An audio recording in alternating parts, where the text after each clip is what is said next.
She walked in with a smile. She walked out in total silence. And what transpired in between didn't just ripple across the media, it erupted like a shock wave that shattered the very foundation of late-night television. What you're about to see isn't just another internet squabble for social media to dissect. It was a cultural rupture, a seismic break that revealed the raw, volatile pulse beneath the polished surface of televised entertainment. It all started with what, on paper, looked like a standard guest booking. Stephen Colbert, razor sharp, a master of late-night satire, had invited Karoline Leavitt, a young and fiery conservative rising fast in public discourse. Known for her bold online presence and relentless media critiques, Leavitt was no stranger to confrontation. The producers anticipated tension. In fact, they hoped for it. What they didn't expect was a live, uncontainable moment that would spiral beyond control and become one of the most unforgettable clashes in television history. That evening, the audience filed in with high spirits. They were expecting the usual: some laughs, pointed jabs at politicians, cultural satire, and to be home before midnight. No one in those seats, or watching from home, had any clue what was about to unfold. As the studio lights surged and the band delivered its upbeat welcome, Karoline Leavitt walked confidently onto the stage. She smiled, shook Colbert's hand, and sat down with a calm demeanor that gave no hint of the storm quietly building beneath the set. Applause followed, polite though cautious. Leavitt's reputation had preceded her, and the crowd wasn't quite sure what to make of her yet. Colbert began the conversation the way he always did, with a few sharp but soft jabs, humorous without drawing blood. But this time, the familiar rhythm fell flat. Leavitt didn't flinch. She didn't chuckle. She refused to play into the banter.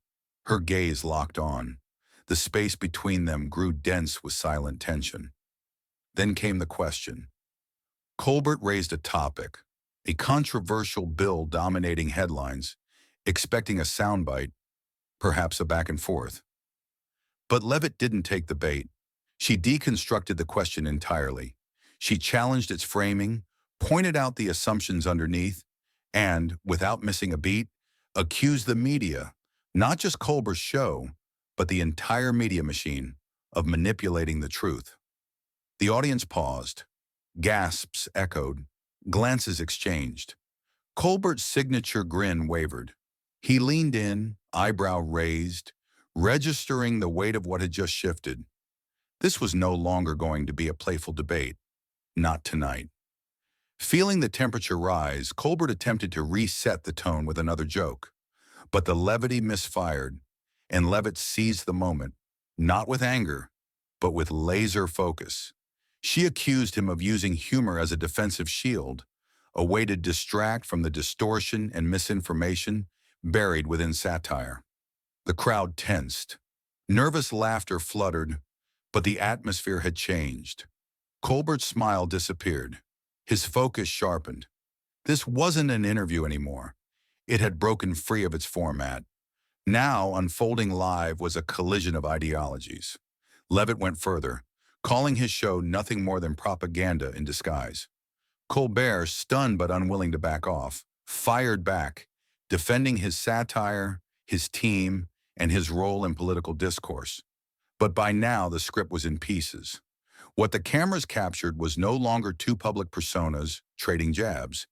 It was two individuals, unguarded, unfiltered, locked in a raw and unscripted face-off. The studio cameras flicked between Colbert, Leavitt, and an increasingly uneasy audience. A hum of tension buzzed through the crowd, a blend of disbelief and discomfort. This wasn't the episode anyone expected. And then came the moment that seared itself into memory, one that would be clipped, posted, and explode across social media within minutes. Leaning in, voice steady and sharp, Leavitt asked, "Why is it that conservative voices are always treated as threats on national television?" The room froze. Not a pause for effect, not a silence crafted by editors, but a real, soul-deep stillness. No laugh track, no scripted response, No clever deflection. Colbert blinked. His face went blank, caught off guard. He turned slightly, a hand touching his earpiece. Producers whispering urgently in his ear. But it was too late. The moment had already happened. And nothing, not edits, not spin, not even silence, could take it back. Then facing Leavitt once more, Colbert's voice dropped into an unfamiliar, chilling calm. "We're going to take a break." But that break never came.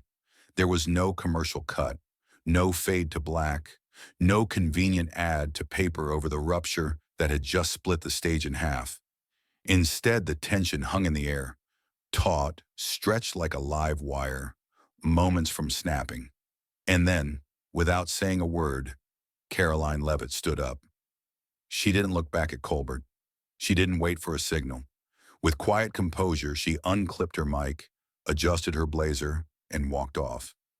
Live, with cameras still rolling and millions still watching. For a split second, the cameras lingered on Colbert's stunned expression, jaw clenched, eyes wide, before the control room, scrambling, finally cut to black. Backstage, it was bedlam. Producers shouting, assistants fumbling with headsets, control room staff arguing whether to kill the segment altogether or let it air as is. But by then, it didn't matter. The moment had already escaped. Within minutes, clips of the clash flooded every corner of social media. Hashtags flared into trending topics at lightning speed. Number Leavitt versus Colbert, number live, meltdown, number unfiltered censorship. Twitter ignited. TikTok churned out remix after remix. Newsrooms across the country went into overdrive trying to react. And the reactions? They split like a cracked mirror. Some hailed Leavitt as a truth teller, someone who dared to challenge the polished hypocrisy of legacy media. Others accused her of grandstanding, of walking off to score outrage points. But nobody was indifferent.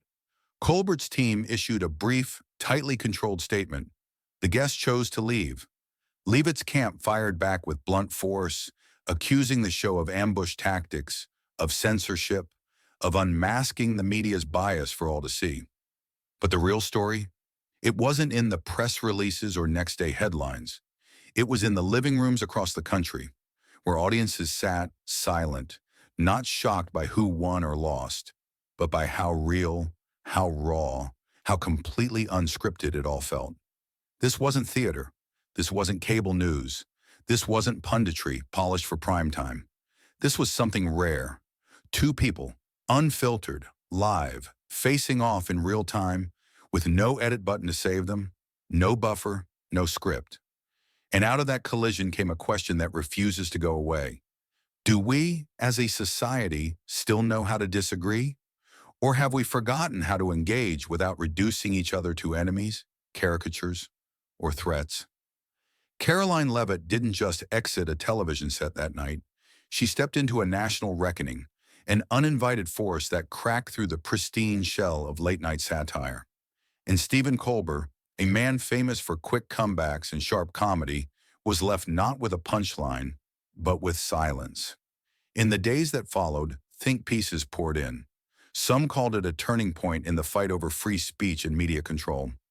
Others saw it as a red flag, evidence that civil discourse is crumbling, that we are sliding deeper into a culture driven more by spectacle than substance. But beyond the headlines, something deeper was stirring. A realization. The old rules no longer apply. For years, late-night TV served as a pressure valve, a place where the absurdity of politics and society could be laughed off, diffused and forgotten before bed. But that night, the pressure valve failed.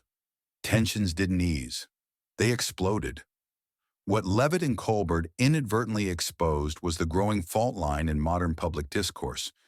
We live in an age where disagreement too often turns into dehumanization, where debate becomes performance, where media on both sides reinforces the same familiar narratives, leaving no space for challenge or discomfort. And in that unscripted, unguarded moment, something real slipped through the cracks. For Colbert, it was a rare and humbling moment, Proof that even the sharpest voices can be caught unprepared when the script vanishes.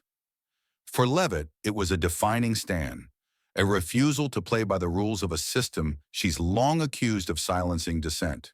And for the audience, it was unforgettable, uncomfortable, and completely electric. A glimpse of what happens when the polished production of entertainment shatters and real conflict takes center stage. As the hashtags fade and the media moves on to its next headline, one question still echoes. Was this the birth of a new kind of media conversation, or the final warning shot that civil dialogue is slipping beyond reach? A media revolution or a cultural collapse? One thing's for certain, Karoline Leavitt walked in smiling and left in silence. But what she left behind wasn't just controversy. It was a scar across the fabric of the national conversation.